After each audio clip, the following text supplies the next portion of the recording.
Tiene 2 años preso, acusado falsamente de un delito que no cometió y fue como represalia de su trabajo. Voy a poner un audio que nos está enviando desde prisión y los compañeros le van a dar seguimiento después de ver la presentación de la colega Salud. ¿Sí? A la obligada distancia, pero por fortuna aún con vida, le saluda un servidor, Héctor Valdés Hernández, periodista del estado de Quintana Roo, una entidad fronteriza con Guatemala y Belice y la única con costas al Caribe mexicano. Les saludo a todos los participantes y asistentes a este 10º Seminario Internacional de Ryszard Kapuscinski de Periodismo, Derechos Humanos, Migración y Frontera. Les saludo no desde aquella entidad Quintana Roo, sino desde la penitenciaría de la Ciudad de México, donde estoy encarcelado desde hace 2 años por un crimen que jamás cometí, pues fue fabricado por los grupos de poder que pretendieron acallarme, quitándome la vida. No lo consiguieron, pero sí lograron privarme de la libertad con una falsa acusación y con jueces de consigna, en lo que también se constituyó como un intento de asesinato civil al que me resisto y contra el que lucho y seguiré luchando. En principio, como dijera Kapuscinski, siendo un buen ser humano, un periodista digno, como trato de serlo desde hace más de 40 años, incluso ahora y desde la prisión. En el 2019, una serie de amenazas, agresiones y atentados me obligaron al desplazamiento forzado para refugiarme en la Ciudad de México, desde donde seguí mi labor periodística de denuncia puntual y sustentada de lo que fue el más trágico y ominoso gobierno de aquella entidad Quintana Roo, el del ahora exgobernador Carlos Joaquín González. Al llegar a la Ciudad de México busqué y conseguí en la llamada conferencia mañanera presidencial exponer la situación en que se encontraba mi estado, en el que existían y existen muy fuertes evidencias de colusión entre el narco y otros grupos delincuenciales con el gobierno de ese momento. Vínculos incluso familiares y de dirección en el caso del presidente municipal de Tulum, la ciudad donde yo residía y trabajaba. Una ciudad pequeña pero muy turística que llegó a tener la nada honrosa distinción de ser en ese momento una de las más letales del país en términos per cápita, pues con solo 32,000 habitantes oficiales en ese momento tuvo la friolera de más de 50 ejecuciones a balazos. Es decir, que extrapolando las cifras, debió contar ese pequeño municipio con alrededor de 180 asesinatos por sicarios y en las calles, 180 por cada 100,000 habitantes. La cobertura de la narcopolítica en el periodismo es un asunto de enorme riesgo, pero es necesario llevarla a cabo si queremos cumplir con el precepto de informar, de alumbrar para que la sociedad observe, analice y reflexione. Aunque en el caso de la narcopolítica las cucarachas no corran a esconderse, sino incluso envalentonadas quieran pisarnos, acallarnos, aniquilarnos, destruirnos, encarcelarnos, matarnos. En el estado de Quintana Roo, la actividad del narcotráfico tiene una historia mucho más larga que en el resto del país, al menos con las llamadas drogas duras o sintéticas, pues desde finales de los años 70 del siglo pasado, el Estado se inició apenas en 1974 y antes tuvo la figura legal del territorio. Ya entonces los pobladores sabían del tráfico de estupefacientes por las costas del Mar Caribe, lo mismo como trasiego de una ruta por mar a una terrestre o por el preabastecimiento de las lanchas de Dordoño con 2 o 3 motores fuera de borda, bien conocidas como las lanchas rápidas del narco. Las costas del sur de Quintana Roo y el actual municipio de Tulum fueron y son el escenario de la incesante actividad del narco que desde el principio se vinculó con las familias más poderosas económica y políticamente de ese estado. Precisamente, en esa zona que en las primeras décadas del estado formó parte de Cozumel es donde la actividad fue más visible, aunque todavía discreta entonces, y precisamente en Cozumel es donde nació el poder político y económico de una familia que cuenta dos hermanos exgobernadores, una senadora, diputados, varios presidentes municipales, todos ellos de manera directa como núcleo familiar, pero también una familia que decidió la definición de la mayor parte de candidatos que luego fueron gobernadores, senadores, diputados federales y locales y por supuesto presidentes municipales. Se trata de la familia Joaquín, con un patriarca fallecido en el 2016 a la cabeza, don Nacín Joaquín, padre del exgobernador Carlos Joaquín, apenas fuera de la gubernatura hace poco más de un mes, pero también padre del exgobernador Pedro Joaquín Codwell en los años 80, que después en el sexenio de Enrique Peña Nieto se desempeñó como secretario de Energía y que antes incluso había sido uno de los aspirantes por el PRI a la candidatura por la presidencia de la República.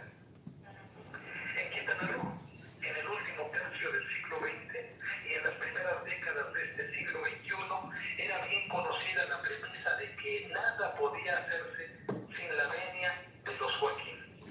El narco pudo nacer, crecer y fortalecerse, tanto así que en Tulum, mucho antes que fuera paraíso del turismo mundial, Pablo Escobar Gaviria, la figura histórica del narco, eligió una de las zonas de playa más bellas de Tulum para construirse una residencia búnker, con extensas fachadas de cristal pintado y con el puerto. Todo ello sobre dunas costeras colindantes con la Reserva Natural de Cienca, Patrimonio Mundial de la Humanidad. Y a fines de los años 80 y principios de los 90, dotarla incluso de red eléctrica, cuando hasta 5 años anteriormente de día oficialmente estuvo prohibida esa infraestructura en una zona que se supone de preservación y amortiguamiento natural. Esa residencia, Casa Magna, se volvió emblema y estandarte del narco, y a la muerte del colombiano Escobar y al posterior crecimiento y control de los cárteles mexicanos, pasó a la posesión de distintos y sucesivos grupos delincuenciales dominantes. A mí en el año 2009, y desde entonces muchas veces, me tocó escribir esa historia que entonces los medios locales evitaban publicar y los medios nacionales e internacionales todavía ni siquiera la mencionaban. Pero después de varios años, hoy puede googlearse tal historia, aunque por supuesto no se ahonda en detalles. La narcopolítica en Quintana Roo fue siempre la constante. Incluso un exgobernador purgó sentencia en México, fue extraditado a los Estados Unidos y luego de regreso a nuestro país. Pero el caso del exgobernador Mario Villanueva no hubiese sido distinto de ninguno de sus antecesores o sucesores, de no ser precisamente porque ese gobernador entró en pugna con la familia Joaquín, al oponerse a que una hermana del clan llegara a gobernadora. Algo en lo que el expresidente de la República de aquel entonces, Ernesto Zedillo, estaba de acuerdo. Oponerse al poder real es peligroso incluso para políticos. Ventilar las verdades de acción, publicar los intereses y las complicidades es de un riesgo extremo para cualquier periodista. Durante muchos años mi trabajo en los medios de comunicación se limitó a la radio en temas culturales y a la conducción oficiosa en medios públicos locales, en una etapa social en que los medios de comunicación estaban totalmente bajo el control gubernamental y cuando parecía que el control social lo mantenía el gobierno con relativamente tranquilidad. Viví en Chetumal, la capital del estado, desde los años 80 y hasta poco antes de concluir la primera década de este siglo XXI. En el 2008 trasladé mi residencia naciente al municipio de Tulum, escindido de otro municipio, Solidaridad, que antes también formó parte de Cozumel, que por cierto fue un centro turístico y económico aún antes de la existencia de Cancún. El norte de Quintana Roo, que ya desde los años 80 tenía precisamente en Cancún el motor económico y turístico del estado, se volvió pronto en un polo de desarrollo económico enorme, con desarrollos turísticos importantes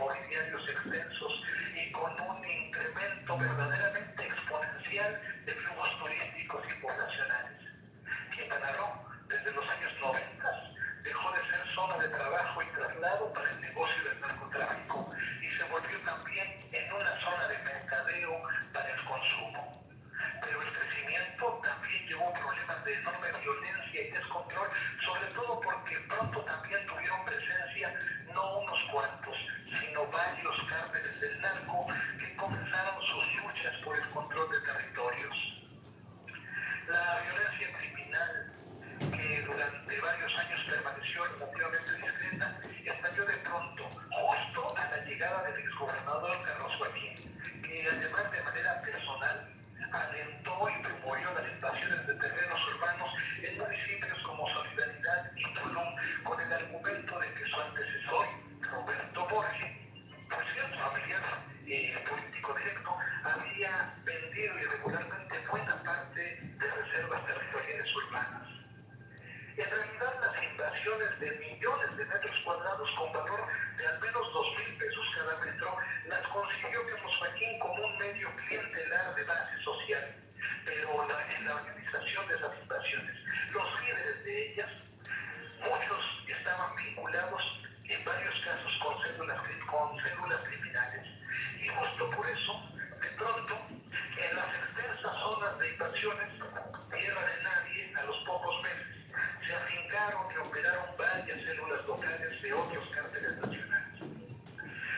El principal cártel que por esos años justamente llegó a Quintana Roo, a la llegada del gobernador Carlos Joaquín, fue el cártel Jalisco Nueva Generación, que en apenas un años, del 2016 al 2018, se volvió en el más fuerte en el norte de Quintana Roo. De todo ello, y de manera cotidiana ya para entonces, me tocó referirlo y publicarlo en un medio digital propio, Volumen 3, que por cierto fue fundado desde el año 2008 y que entonces ya con casi 10 años de presencia ininterrumpida gozaba de una buena credibilidad. Pero a los gobiernos autoritarios no les gusta la libertad de expresión y por eso fue despedido por esos años de una labor de más de una década en el sistema quintanarroense de comunicación social de corte oficialista, donde yo ganaba dinero para vivir. Por eso también vi que desapareciera otro medio de comunicación en el que yo entonces trabajaba, Diario Respuesta. Los periodistas, sobre todo los reporteros en México, a veces necesitamos de 3 o hasta 4 trabajos distintos, al menos 2 trabajos para subsanar los gastos cotidianos, para subsistir junto con nuestras familias. La parte económica entonces fue el primer ataque, la primera arremetida del poder a mi persona. Por fortuna, en ese tiempo la agencia Cuadratín Quintana Roo me tendió la mano y confió en mi trabajo y profesionalismo, pues mi medio propio, Tulum Red, siempre ha sido un medio informativo independiente de esfuerzo propio, pero de ganancias económicas nulas, sin ganancias. La vorágine de violencia y ejecuciones extrajudiciales que desde el 2016 fue multiplicándose con cada año, ocupó de pronto casi toda mi actividad periodística y ante el silenciamiento voluntario u ordenado desde el gobierno de la mayoría de los medios formales, yo opté por la cobertura más completa que pude, incluyendo una gran cantidad de transmisiones en vivo sobre hechos delictivos que incluyeron balaceras que narré en video en el momento mismo en que ocurrían. En Tulum, en el año 2018, la situación se tornó incluso más complicada, pues un presidente municipal del equipo del gobernador logró ser electo. Pero este presidente municipal era líder al mismo tiempo de una banda criminal fundada por sus familiares desde muchos años atrás, algo que se conocía en voz baja por casi todos los pobladores. Yo decidí hablar públicamente del tema y contextualizar la cobertura informativa con datos ampliamente conocidos, pero también responsablemente corroborados. Ya para ese tiempo también un personaje controversial se había hecho cargo de la Secretaría de Seguridad Ciudadana de Quintana Roo. Alberto Capella, como titular de la policía, consintió tener el mando único de todas las corporaciones del Estado, pero era previsible que ello no remediaría sino incrementaría la violencia, pues ya al llegar Capella a Quintana Roo era conocido porque tenía al menos 2 demandas por posible colaboración con grupos delictivos del estado de Guerrero y de Morelos, donde antes tuvo también el cargo de secretario de Seguridad y cuyo estado dejó hecho un mal de muerte. Otra coincidencia ocurrió entonces, pues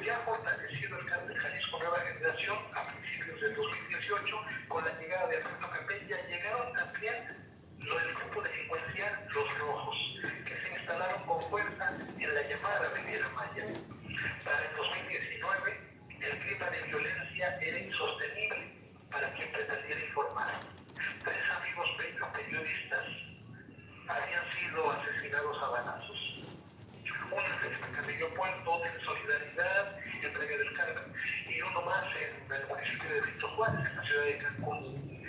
Un supuesto amigo dirigente local, amigo mío, dirigente local de un partido político y colaborador del gobernador y del entonces presidente municipal, me había advertido a principios de 2019 que a mí podría pasarme lo mismo que a mis amigos periodistas acallados a balazos, pues directamente me dijo que el gobernador y el presidente municipal estaban hartos de mí.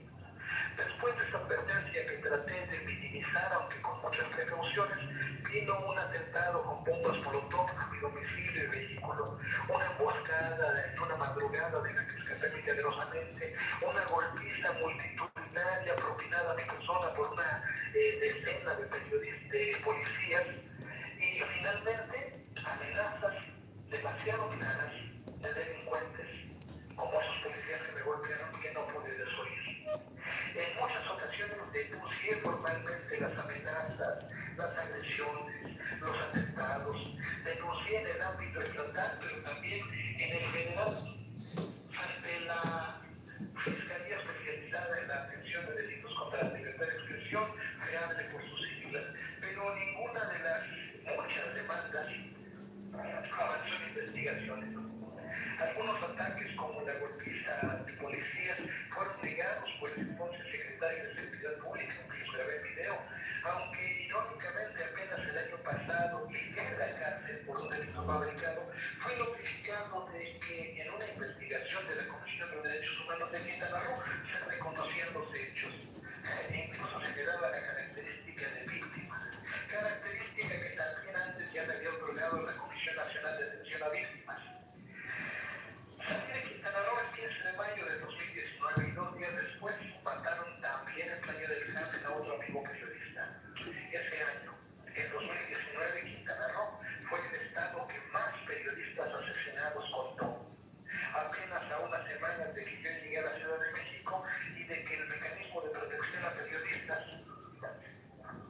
me incluyera en su programa, una conocida de Tulum me habló por teléfono para decirme que viajaría por unos días a la Ciudad de México y que le gustaría saludarme.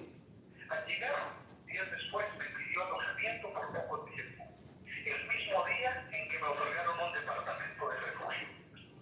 Debo decir que para mí no es extraño recibir huéspedes o invitados. De hecho, pertenezco a 2 plataformas de viajeros en el mundo, Hospitality Club y Couchsurfing.org, y ahí consta que por casi 20 años he recibido cálida y respetuosamente a hombres y mujeres de todo el mundo, algunos por varias semanas.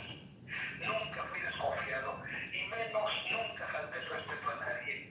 Y mis amigos hombres, pero también mujeres, pueden confirmarlo. Sin embargo, la persona que recibí en esos días realizó una falsa acusación de violación que sin pruebas, e incluso con pruebas en contrario, como la pretensión por su parte para comprar testigos, avanzó de pronto. Coincidentemente después que Tulum Red y mi persona difundieran profusamente con videos que me hicieron llegar y testimonios el ataque a balazos por parte de la policía de Quintana Roo a una manifestación feminista ocurrida en Cancún en noviembre del 2020. Ataque que el propio gobernador y su secretario de Seguridad negaron inicialmente, aunque había incluso 2 mujeres heridas por arma de fuego, mujeres periodistas, por cierto. Menos de 15 días después de que Tulum Red y yo difundiera esa noticia y se hiciera eco internacional, el caso en mi contra fue reactivado y yo fui aprendido. El mecanismo de protección a periodistas del gobierno federal hacía meses que pretendía quitarme los apoyos en la Ciudad de México. Y por supuesto que no me otorgó ni el menor apoyo legal, pese a que desde meses atrás yo les había expuesto que era víctima de una falsa acusación. Hace casi 2 años que estoy en prisión. Ingresé un 30 de noviembre del 2020. Sostengo que mi encarcelamiento responde al afán de acallarme, de matar a un periodista con la impunidad que caracteriza a los hombres del poder en nuestro país.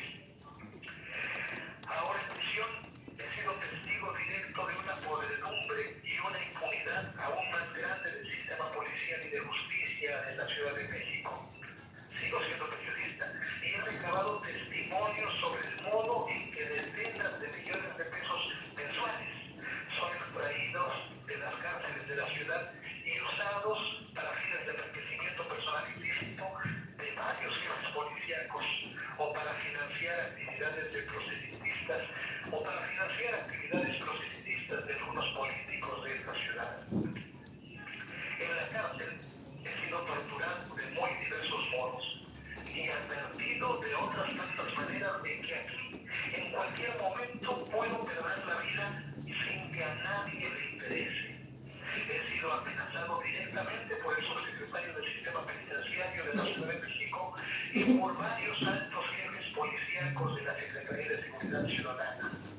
La Comisión Nacional de Derechos Humanos, a través del mecanismo para prevenir y erradicar la tortura, sacó mi vida una ocasión al adelantarse a solicitar medidas precautorias a mi favor, después de que comencé a publicar testimonios de la corrupción y de los negocios millonarios al interior de los reclusorios.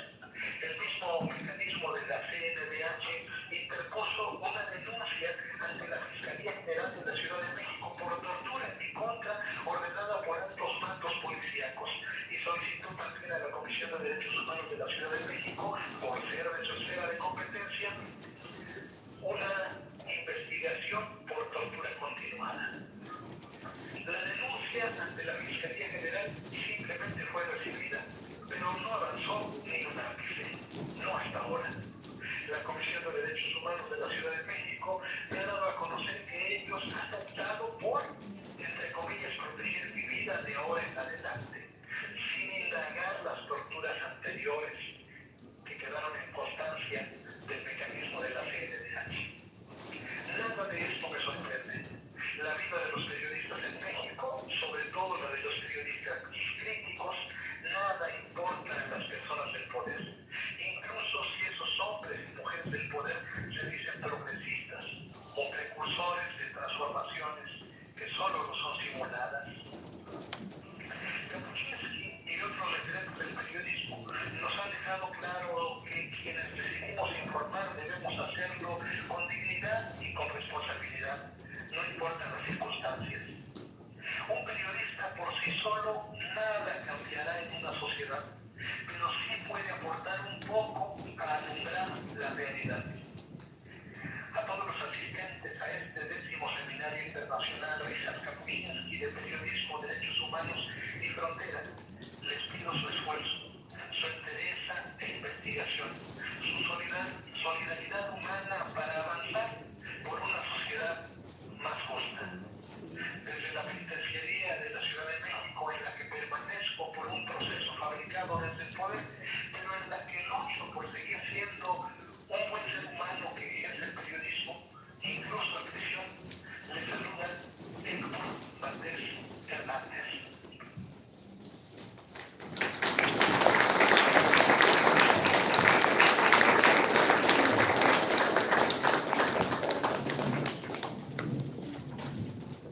Espeluznante suena, ¿no? Ayer hablábamos justamente de eso, esa palabra, espeluznante la actividad periodística en ocasiones en México y seguramente en muchos otros países la situación será similar. Y esto nos hace preguntarnos cómo es posible que tengamos que contar con la venia de algún grupo delincuencial para poder ejercer nuestro trabajo con libertad.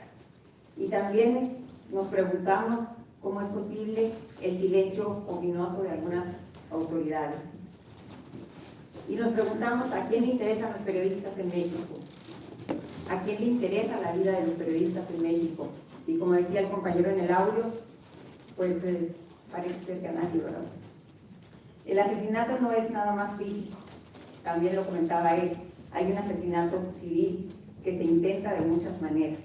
Y yo creo que todos los que somos periodistas en algún momento lo hemos vivido. Y tenemos experiencias muchas para contar. Pero bueno, vamos a dar paso a nuestros siguientes ponentes. Tenemos por aquí a la compañera Gabriela Martínez. Ella es periodista, egresada de la Escuela Carlos Septién García, activa desde hace 34 años. Trabajó en Cuestión, El Universal, El Heraldo de México, La Crónica de Hoy, Novedades de Quintana Roo, La Voz del Caribe y actualmente directora de Cuadrantín Quintana Roo, que seguramente ella nos podrá dar mucha luz sobre este caso, ¿no, Gabriela? Y bueno, pues como decía, como escuchamos en el audio, ¿no? Este medio fue el que invitó a colaborar a Héctor Valdés meses antes de que él tuviera que huir de Tulum por ejercer justamente su profesión, una profesión que los periodistas de verdad amamos y que en ocasiones estamos dispuestos a muchas cosas para poder seguir ejerciendo. También está con nosotros Carlos Barachina Lizón. Él es doctor en Ciencias Políticas y Sociología e integrante del Sistema Nacional de Investigadores de CONACYT desde 2007. Es profesor del Centro de Estudios Hemisféricos de la Defensa de la National Defense University en Washington, de la Universidad de Quintana Roo y en la Universidad de Anáhuac en México. Se ha desempeñado como coordinador de titulación de posgrado de la Facultad de Derecho. Es investigador del Instituto Mexicano de Estudios Estratégicos en Seguridad y Defensa Nacionales y de la Universidad del Ejército y la Fuerza Aérea desde 2021. También profesor adscrito del Departamento de Relaciones Internacionales y Ciencia Política de la Universidad de las Américas en Puebla desde 2022. Forma parte del Comité Ejecutivo del Programa Nacional Estratégico de Seguridad Humana del CONACYT y sus líneas de especialidad son las relaciones civiles militares, los estudios sobre migraciones y frontera sur de México, así como sobre el sistema político del sureste mexicano y de Centroamérica. Es columnista político habitual en diferentes medios de Quintana Roo, en el portal Latinoamericana 21 y en Encuadre Político. Antes de cederles la palabra, me gustaría comentarles que al final de la charla se dará lectura a los nombres de los periodistas asesinados en Chihuahua. Tenemos del 2000 a la fecha 260 asesinatos a nivel nacional, pero en Chihuahua también tenemos 23 compañeros que han perdido la vida. Y en recuerdo a ellos, pues el maestro Andazola, que anda por acá, nos va a hacer el favor de leer los nombres de sus compañeros. Les damos un aplauso, por favor, a nuestros compañeros.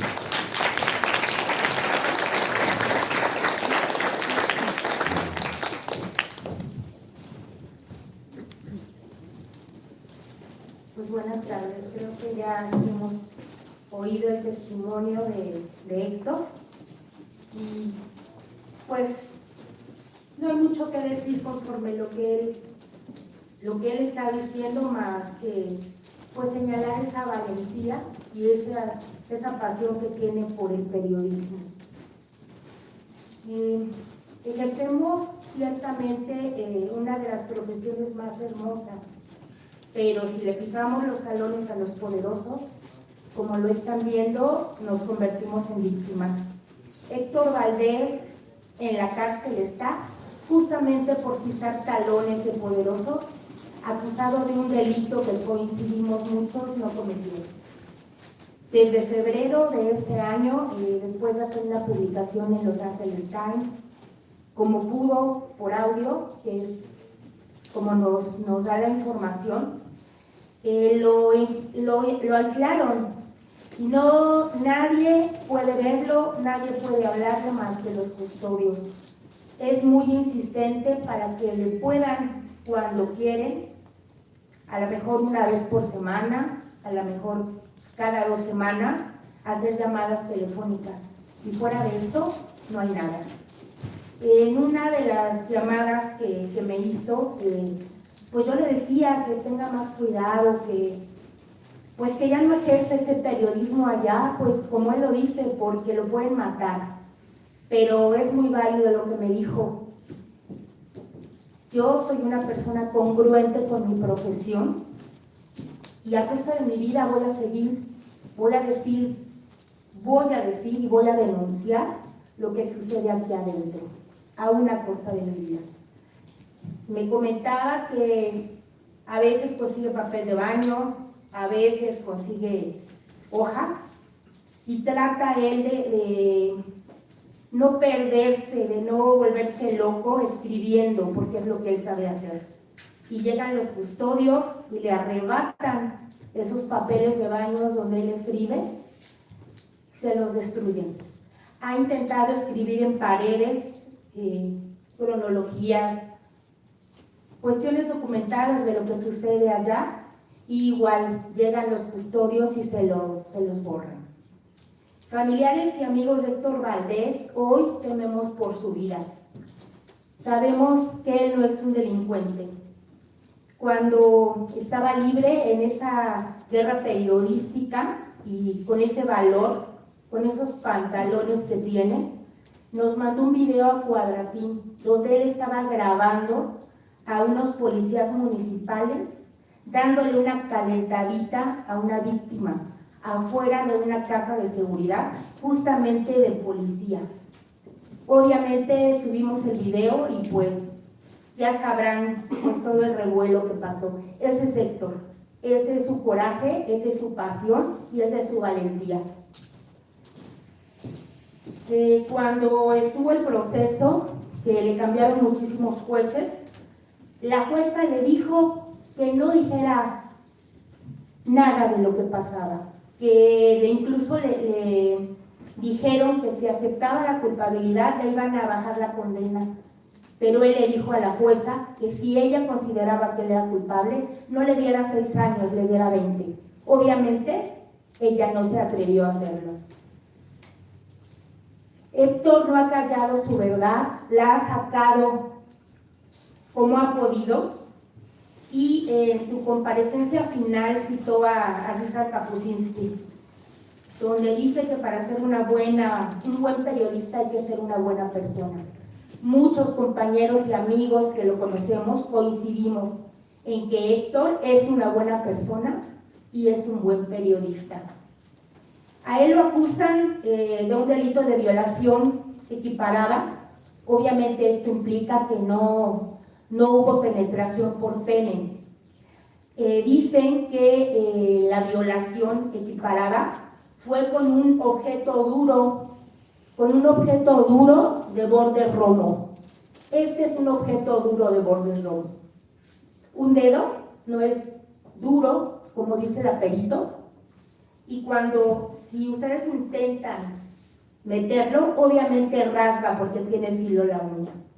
Pero bueno, ya nuestro compañero Barrachina les va a decir todas las inconsistencias de este penoso caso.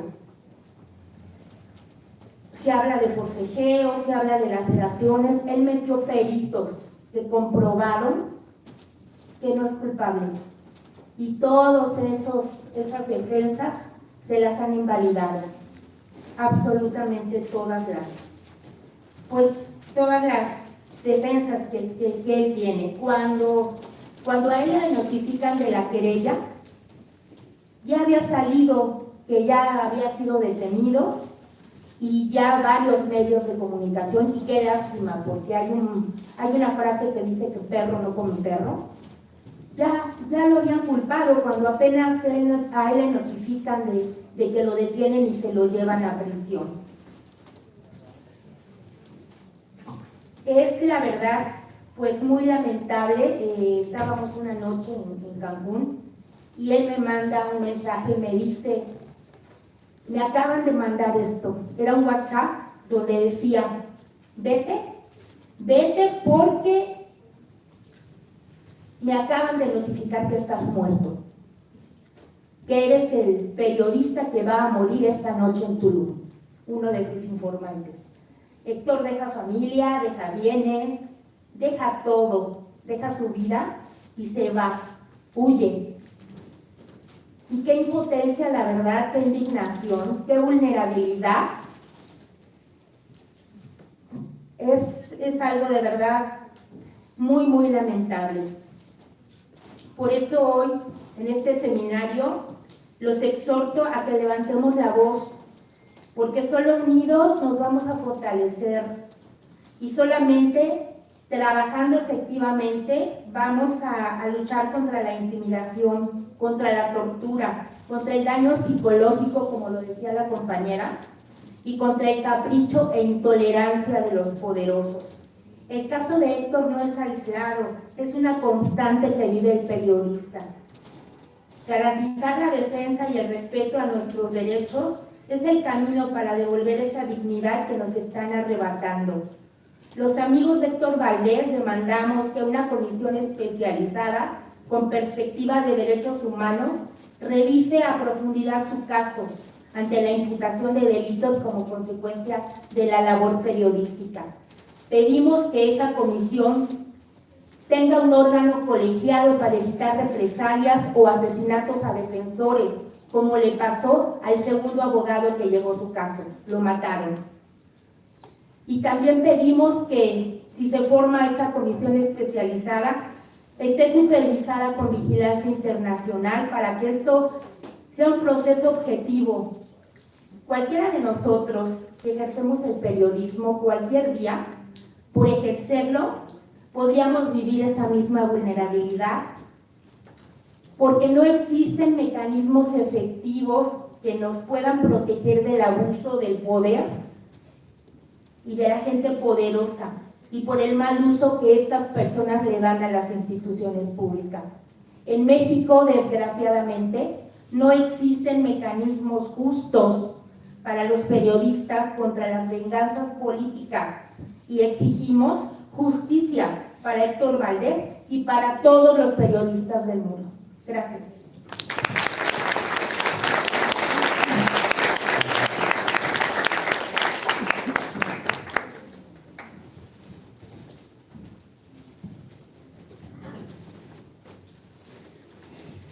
Buenas tardes ya a todos y a todas.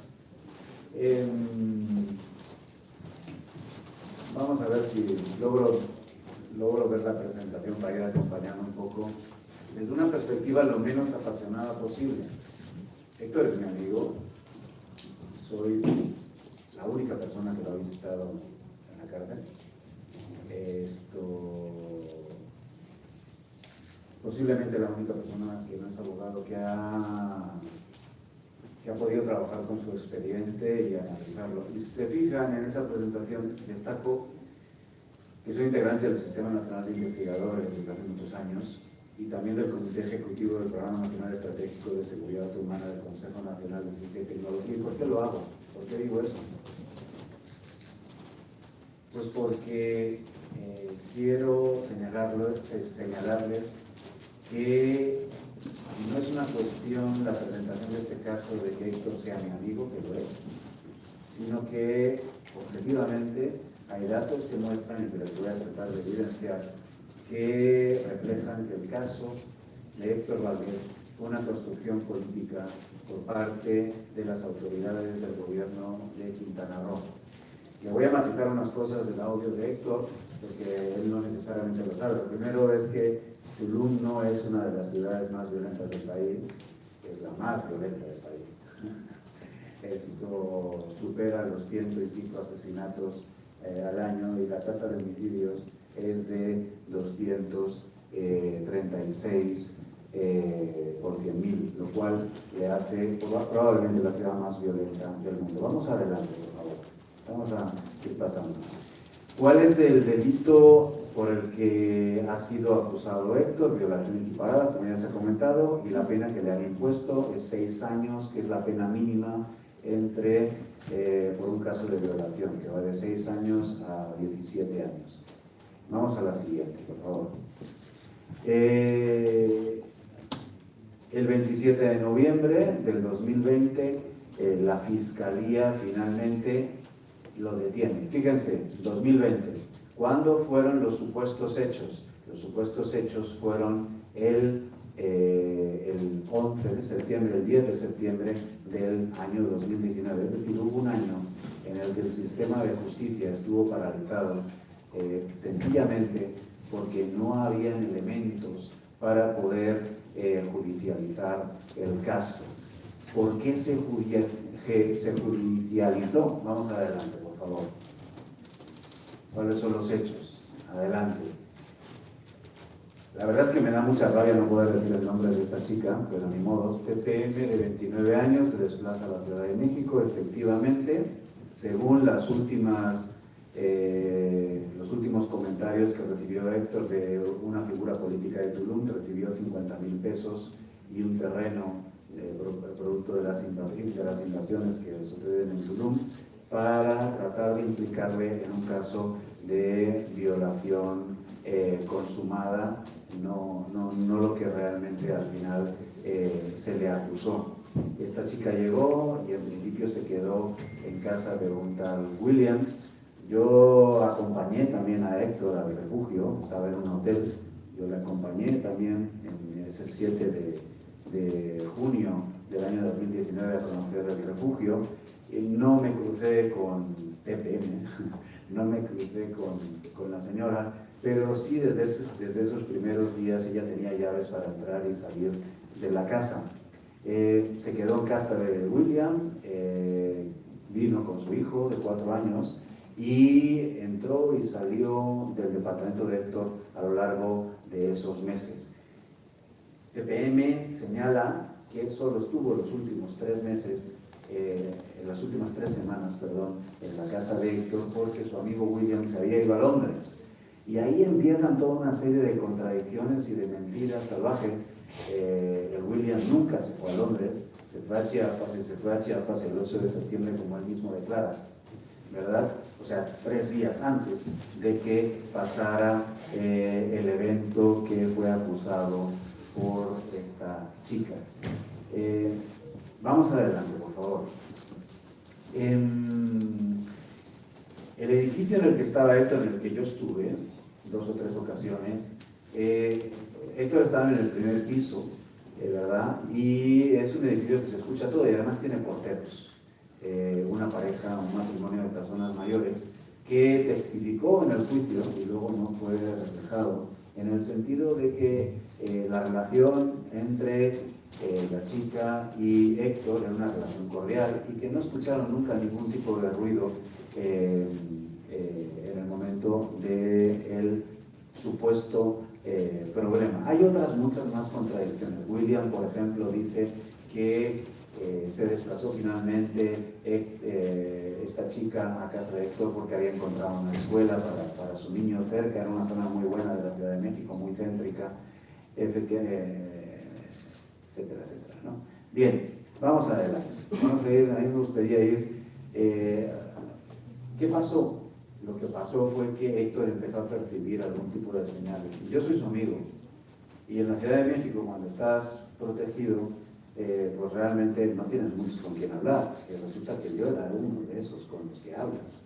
Y Héctor prácticamente nunca me habló de esta chica, y menos de una relación afectiva con ella. Lo que es cierto es que esta chica tomaba mucho alcohol y en un momento determinado Héctor le dice: por favor, retírate, abandona el edificio. Ella le señaló que lo iba a denunciar por violación y pues ahí quedó la cosa. Lo interesante del caso, fíjense lo que les voy a contar. La utilización política del gobierno de Quintana Roo, y ahí vamos a ir enlazando, sobre todo salió desde la oficina, al principio, sobre todo salió desde la oficina de prensa del gobierno de Quintana Roo. Un mes antes de que pasaran los supuestos hechos del 10 de septiembre, una periodista abogada de nombre Fabiola Cortés llegó a la Ciudad de México a encontrarse con Héctor. Y lo citó en un café en Insurgentes Félix Cuevas, y se estuvieron ahí tomando un café, y ella le señaló que tenía convenios con el gobierno de Quintana Roo, pero que no había querido acusar a Carlos Mimensa y que le habían dicho que luego ha estado en la cárcel hasta hace 15 días o 3 semanas que salió de la cárcel, y que ella no había querido entrar al juego. Pero lo cierto es que en el 2017 Fabiola Cortés le grabó unas conversaciones a Carlos Mimensa que tuvieron entre ellos y lo denunció penalmente, ¿no? Y que acá acabó en la cárcel. Bien. Fabiola llegó un mes antes, ¿ok? Erika López, una de las líderes feministas o una de las activistas feministas de Quintana Roo, llegó 15 días antes, acompañada de 2 personas, a conocer a Héctor. No lo conocían de nada, llegó a estar en el refugio, le insistió que quería estar en el refugio. En el momento en el que la chica violentada, por así decirlo, señala que va a hacer la denuncia, le dice a Héctor: Fabiola Cortés y Erika López me van a apoyar a denunciarte y a llevarte a la cárcel. ¿Ok? Personas que habían estado antes de los sucesos. El día 24 de septiembre del año 2019, porque Fabiola no dio la dirección y siguió viviendo en la casa de Héctor después de los hechos hasta el 24 de septiembre. Además, vinieron gente, lo ha dicho Héctor, vino gente de visita de estos de viajes que él acogía, ¿verdad? Y esta chica se incomodó de que estuvieran allá. O sea, la chica, después de la denuncia, estuvo el día 10 de septiembre hasta el día 24 de septiembre sin dar los datos a las autoridades de dónde estaba el domicilio en la que la podían encontrar. Bien, 10 minutos después de que le notificaran a Héctor de que había sido denunciado, Fabiola Cortés le llamó por teléfono y le dijo que qué había hecho. Y ese mismo día publicó una columna llena de imprecisiones y mentiras que está en esta presentación contrastada. Vamos adelante, por favor, y que no se los voy a leer porque es largo, pero en el escritorio de la computadora tienen la presentación, se la pueden copiar sin ningún problema. Si la quieren utilizar como material para escribir, sería un honor para nosotros el que la comentaran. Les he iniciado diciendo mi experiencia como investigador. Yo me juego todo mi prestigio con esto y no tengo ningún problema. Es más, aquí está Alfredo Gris, que luego hablaremos de su caso. Yo también perdí el trabajo en Quintana Roo, ¿ok? Por mis columnas políticas. Yo soy profesor universitario, por suerte, pues me va bien, ¿no? No tengo problemas, no vivo del periodismo. He encontrado otros espacios y estoy luchando por recuperar mi plaza, pero pues me corrieron de la Universidad de Quintana Roo. Muy mal corrido, por cierto, van a perder los juicios, pero bueno, eso es otra cosa. Vamos adelante, por favor. Estos son los dos personajes. Yo realmente, eso Gabriela lo sabe mejor. Ahí tengo una relación más de amistad con Héctor que no periodística. Yo no sé qué le hizo a Víctor, pero realmente con Carlos sí. Carlos es una persona irascible, es una persona que no aguanta la crítica, es una persona realmente de hígado, y Héctor le puso contra las cuerdas en varias ocasiones. Pero bueno, vamos a seguir viendo los personajes y van a empezar a entender. Adelante. ¿Quién es Óscar Montes de Oca Rosales? Uno de los principales culpables de que Héctor esté en la cárcel. Óscar Montes de Oca Rosales es el actual fiscal general de Quintana Roo, ¿ok? Y lo era en el momento de la detención. Pero fíjense su background profesional. Fue subprocurador de procesos de la Fiscalía General de Justicia de la Ciudad de México, fue subprocurador de averiguaciones previas desconcentradas durante casi 4 años, fue fiscal especial de investigaciones. Toda su carrera como fiscal ha sido en la Ciudad de México. Tiene una influencia política en la Fiscalía impresionante. Y vámonos a la siguiente lámina. Esta señora. ¿Quién es esta señora? Esta señora es la que un año después de que acusan a Héctor y de que aparten su carpeta porque no hay elementos, ordena la detención de Héctor. ¿Quién es esta mujer? Trabajó en la Secretaría Particular de Montes de Oca. Estuvo de interina en la Fiscalía de Delitos Sexuales 2 meses. El día 16 de octubre asume la responsabilidad. El 21 de octubre empiezan a mover la carpeta de Héctor. Un mes después está detenido. La pareja de Estela, que ahí pone su nombre y apellidos, fue escolta de Montes de Oca. Ella trabajó en su secretaría particular y trabajó directamente con Montes de Oca a lo largo de más de 6 o 7 años. Nunca fue, según me dicen mis fuentes, nunca fue una persona de confianza. Ocupó 2 cargos de interina, el de la Fiscalía y el de, dice por ahí, de trata de personas, me parece. De interino durante un periodo corto. Ahora mismo está en un puesto menor en el Centro de Justicia para la Mujer en Azcapotzalco. Esta mujer fue la que movió políticamente el expediente. Ahí discrepo con Héctor. No creo que fuera por lo que publicó, creo que estuvieron esperando el momento correcto.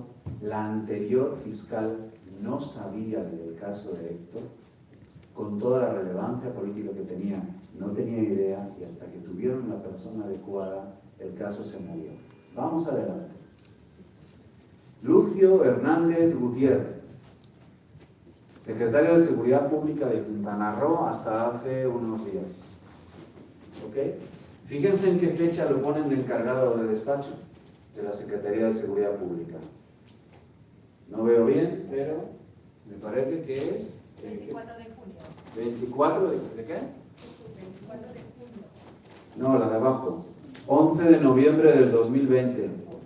¿Qué día les digo yo que movieron la carpeta? 21 de octubre del 2020, un año después. En ese día, nuestro santo varón Capela Ibarra, secretario de Seguridad Pública de Quintana Roo, ¿verdad?, se hace a un lado, y Lucio Gutiérrez entra en acción. ¿Y quién es Lucio Gutiérrez? Lucio Gutiérrez fue jefe del sistema penitenciario de la Ciudad de México durante un montón de años. Y además está relacionado con Andrés Manuel López Obrador, está relacionado con Marcelo Ebrard, está relacionado con Alejandro Encinas, que es el que debería de proteger los derechos humanos de Héctor. Alejandro Encinas lo recomendó como secretario de Seguridad Pública de Quintana Roo. Este hombre tiene una influencia tremenda sobre el aparato del sistema penitenciario de la Ciudad de México y es el que ha establecido todas esas medidas para que Héctor lo esté pasando verdaderamente mal. Héctor estaba en el reclusorio Oriente. Yo conseguí entrarle ropa y unos libros, ¿verdad? Porque no tenía. No tenía. La familia le manda dinero y a veces puede comprar cosas. Pero lo mandan de repente, sin orden judicial, sin expediente, lo cual es una de las irregularidades que vamos a trabajar para el amparo y para la visión en los órganos internacionales a los que vamos a seguir discutiendo el caso. Sin ningún tipo de estudio lo mandan a Santa Marta Catita, que es de donde les ha grabado el audio. Ahí no he conseguido entrar todavía, pero estaba sin ropa hasta hace 15 días.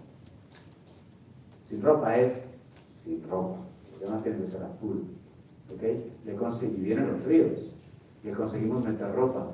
La semana pasada los abogados le llevaron 2 libros más y un suéter, no le dejaron pasar un suéter. ¿Se lo pueden imaginar?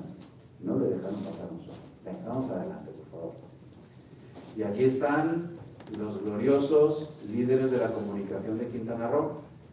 Felipe Ornelas, el jefe, y Gloria Palma, que se dedicó a llamar a todos los periodistas que pudieran tener la intención de dejar mal a Héctor en los medios de comunicación. Vamos a la siguiente. Fíjense esta frase. Esto es glorioso. Lo he podido encontrar porque no se crean que es fácil. Victoriano Robles. ¿Qué pasó aquí? Vamos a la siguiente y regresamos a esta. Estos 3 periodistas muy conocidos en Quintana Roo fueron llamados directamente por Gloria Palma. Graciela Machuca es una de las activistas, feministas y periodistas más conocidas de Quintana Roo. Ella se negó. Y saliendo de una conversación, tuvo una conversación con Javier Chávez, los de Quintana Roo sabemos quién es, y con Victoriano, y enojadísima. Además no puedo decir algunas cosas más, porque son elementos de prueba para lo que venga, pero enojadísima les comentó lo que había Gloria intentado hacer. Graciela no se prestó al tema, pero Victoriano lo publicó. Tiremos para atrás un momento, por favor. Victoriano Robles, el 19 de octubre, en octubre del año 2019, en Mayas Sin Fronteras, que es el medio de Graciela, publica lo que ustedes están leyendo. El gobierno del cambio utiliza plumas mercenarias para criminalizar a un periodista incómodo y fastidioso para la administración por su resistencia a mantenerse independiente, por su irreverencia periodística con el gobierno del cambio, por difundir las insistentes torpezas e ignorancias de la administración. Y no quiero leerles todo, pero ahí dice Y bueno, ya no lo leo bien tampoco, ¿no? Dice, y lo peor, desde las mismas oficinas del Gobierno del Cambio surgen las llamadas para otros periodistas. El propósito, sumar más traidores del periodismo y periodistas en la criminalización de Héctor Valdés. Desde las mismas oficinas de Felipe Ornelas Piñón, coordinador de asesores, operan contra el periodista. ¿Por qué Gloria Palma es una de las burócratas que realiza las llamadas?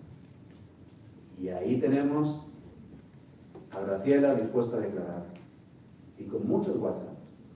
Y tenemos a Román Trejo, que no es santo de mi devoción. Si escuchas esto, Román, lo siento, no eres santo de mi devoción, pero tienes el valor de reconocer que te llamaron para tratar de criminalizar a un compañero y no quisiste entrar al juego, con lo cual tienes mi respeto en ese sentido.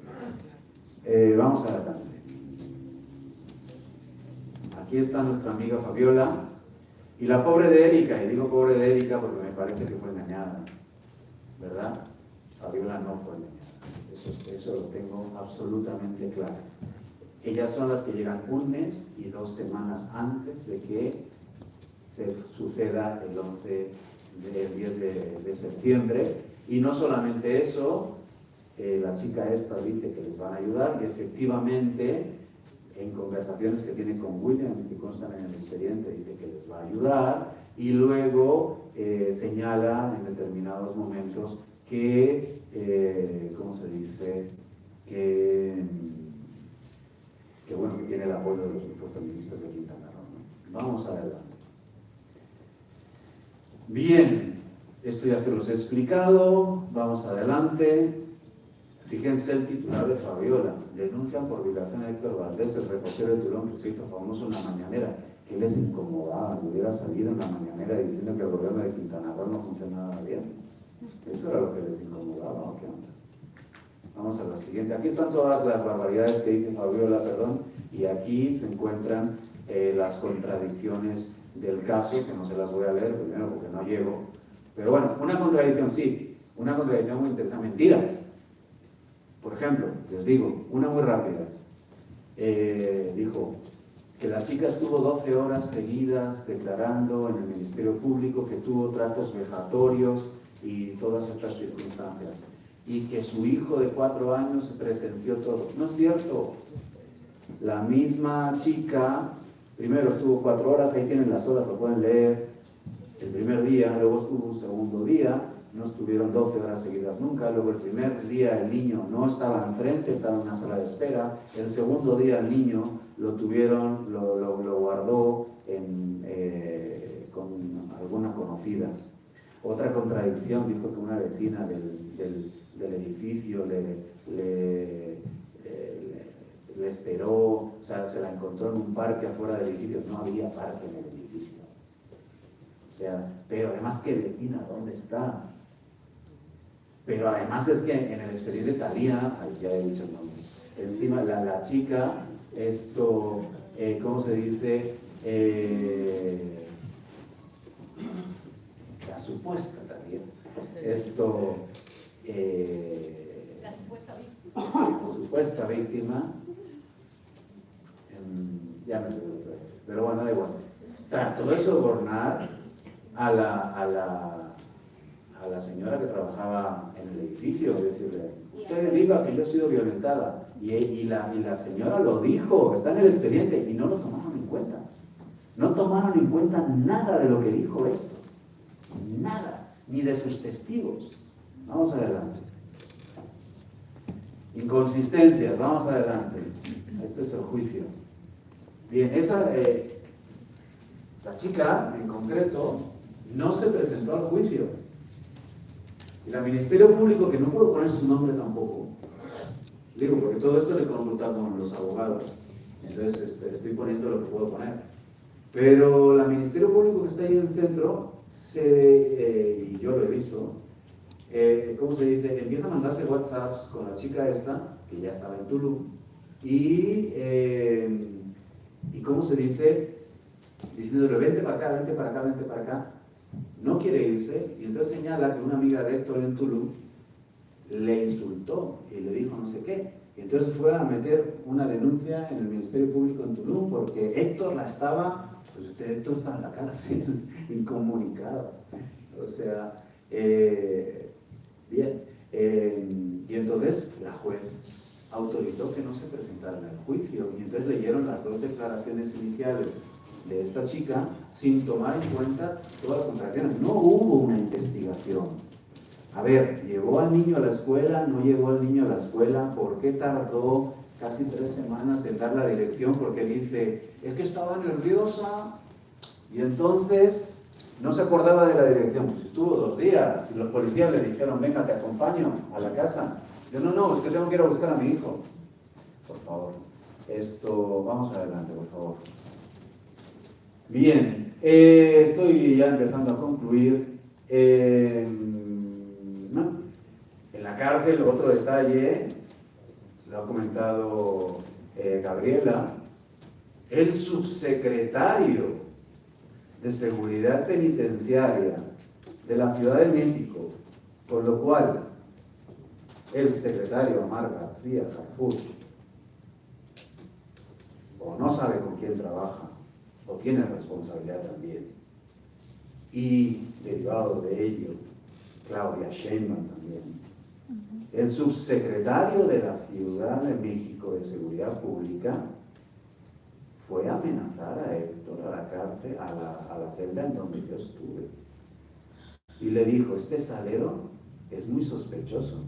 Estas pastillas de diferentes colores que utiliza para la presión, que por cierto, le dieron en el médico hace 2 días o 3, porque cuando nos llamó hace poco y le dijeron que tenía la presión muy alta y que le podía dar un infarto. No es broma. Esto quiso hacerse amigo de él y dijo, no, yo no necesito amigos, ¿no? O sea, yo lo que quiero es justicia. Bien. Ahí hay una cosa muy importante que han encontrado los abogados, y es que el traslado de penal del reclusorio de Oriente a Santa Marta no tiene estudios de pertinencia, no es conforme a derecho, con lo cual eso es apelable, y además muestra que hay características de que Héctor es un preso político. Y la última lámina, a ver si se logra ver, la siguiente, por favor, que ya es la última. Bien, estos son algunos errores que el abogado me señaló. Durante el juicio no se consideró ninguno de los alegatos de Héctor, ni la opinión de los testigos. Él defendió hasta el último segundo, hay 2 me parece, de su juicio y continúa defendiendo su inocencia, por eso la pena, le dijeron de poner una pena de 4 años y no la aceptó. Los alegatos de la parte acusadora, basados en las periciales que anteriormente motivaron que el proceso no avanzara, fueron aceptados. O sea, si durante 1 año no avanzó porque no había evidencia, además se ve perfectamente en el juicio, perdón porque me estoy alargando un poquito, o sea, se ve en el juicio perfectamente cómo solamente le preguntan a la perito médica y a la perito psicóloga, las cosas que les interesa, porque la psicóloga, vamos, yo he visto el expediente, dice cada cosa que con razón no avanza el tema. Bien, la siguiente, por favor, que creo que es la última, esta es la última. Es evidente, como conclusión, la flagrante violación al debido proceso. Esto debido a que en el momento de dictar sentencia correspondiente no se tomaron en consideración pruebas esenciales para demostrar la inocencia de Héctor. De la misma forma, no se le dieron valor probatorio a periciales sustanciales para la defensa del hoy interno. Se presentaron 3 peritajes complementarios, no se tomaron en cuenta.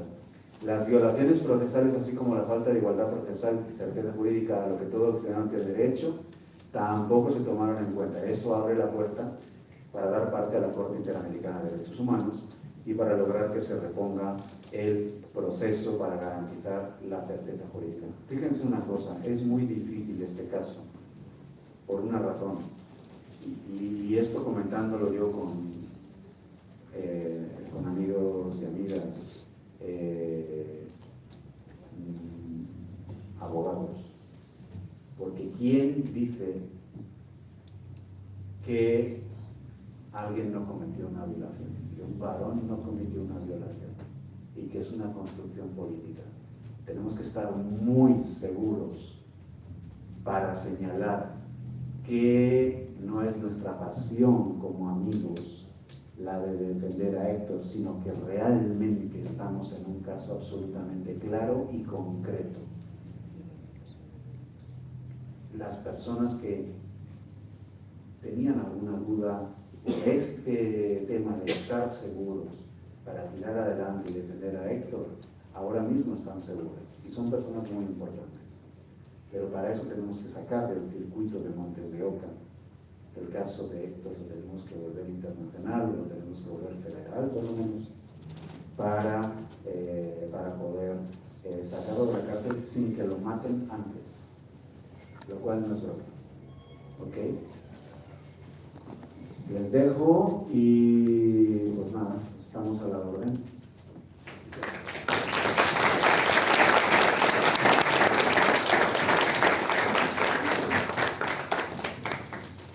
Bueno, pues como les decía en un inicio, vamos a